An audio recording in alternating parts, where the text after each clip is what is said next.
په ژوند کې انسان کله جوړ کله ناجوړ، کله مالدار او کله غریب، خو پام چې هیڅ کله هم ناهیله نشئ. الله تعالی هر انسان ته 14 د رزق دروازې مقررې کړي او له هغو دروازو نه یوه دروازه د الله تعالی شکر ادا کول دي. هر هغه څوک چې ډیر د الله تعالی شکر ادا کوي، الله تعالی به یې د رزق دروازې ورخلاصوي. یو ځل موسی علیه السلام د کوه طور په لور روان و. یو مالدار شخص یې مخته راغی او ترېنه پوښتنه یې وکړه، موسی چیرته روان یې؟ موسی علیه السلام ورته په ځواب کې وویل د کوه طور په لور د الله تعالی سره د کلام کولو دپاره. دغه شخص موسی علیه السلام ته وویل چې ای موسی، زما مال دومره ډیر ده، ورځ په ورځ ډیریږي چې زما د کنټرول څخه وتلی. الله تعالی ته ووایه چې زما مال لږ راکم کړي. موسی علیه السلام ورته هو کړه او د کوه طور په لور روان شو.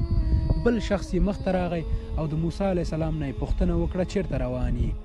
په ځواب کې ورته وویل د کوه طور په لور د الله تعالی سره د کلام کولو دپاره. دغه شخص موسی علیه السلام ته وویل چې ای موسی، زه هیڅ هم نه لرم، نه په سر چت لرم، نه کار نه روزګار، زه هیڅ هم نه لرم. الله تعالی ته ووایه چې ما ته هم لږ مال راکړي. موسی علیه السلام ورته هو کړه او د کوه طور په لور روان شو. د الله تعالی سره د کلام کولو نه پس الله تعالی وفرمایل ای موسی، دغه مالدار شخص چې تا ته راغی او درته ویل چې زما مال دې راکم شي، هغه ته ووایه چې د الله تعالی شکرګزاري کمه کړه، ستا مال به خپله کم شي. دا څنګه امکان لري چې یو بنده زما شکرګزاري کوي او زه هغې ته خپل مال ورنه کړم؟ او دغه بل چې ستا خواته راغی او درته ویل چې زه هیڅ هم نه لرم، هغه ته ووایه چې ته د الله تعالی شکرګزاري شروع کړه. موسی علیه السلام بیرته راغی او مالدار شخص ته یې وویل چې ته د الله تعالی شکرګزاري کمه کړه، ستا مال به خپله کم شي. دغه مالدار شخص موسی علیه السلام ته وویل چې زه څنګه د الله تعالی شکرګزاري ونه کړم چې هغې زه په دومره لویو نعمتو باندې نازولی یم. ما ته یې سترګې راکړي د لیدو دپاره، ژبه یې راکړې د خبرو کولو دپاره، لاسونه د کار دپاره، او همداسې دا نور بدن. دا هیڅ امکان نه لري چې زه د الله تعالی شکرګزاري ونه کړم، زه یې ډېر په لویو نعمتو باندې نازولی یم. موسی علیه السلام ورته وویل چې بیا ستا مال هم نه کمیږي.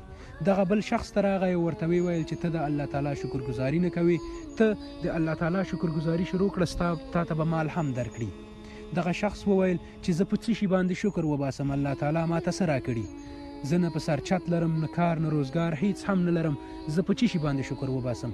موسی علیه السلام ورته وفرمیل چې ته یې د دغې نه هم په لویو نعمتو باندې نازولی یې. تا ته یې سترګې درکړي د لیدو دپاره، ژبه یې درکړې د خبرو کولو دپاره، لاسونه د کار کولو دپاره، او همداسې دا نور بدن. ته اول په دې باندې شکر وباسه، الله تعالی به تا ته نور هم درکړي.